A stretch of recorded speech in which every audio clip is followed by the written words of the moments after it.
Hi guys, welcome back to my channel. Today I'm going to show you fast track how to uninstall system updates on Android operating system on your phone.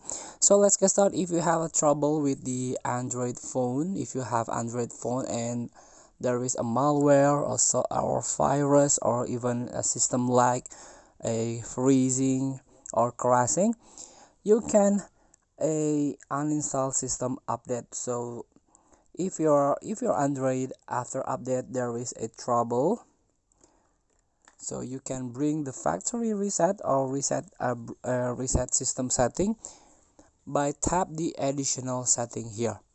If you don't have these additional settings on your phone, you can go with the search setting, just type a reset and this one, backup and reset.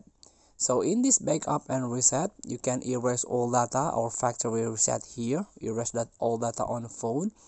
And there is some option here. If you don't have some option, you only have this erase all data, is not a problem.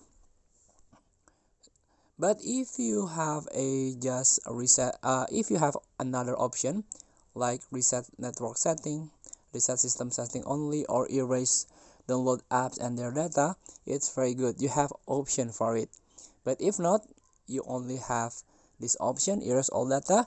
Please back up your data first before doing this. So good luck. Just do factory reset if you have a big problem with your Android system. Thank you for watching. Don't forget to comment, like, and subscribe, and also the button below. See you in the next video.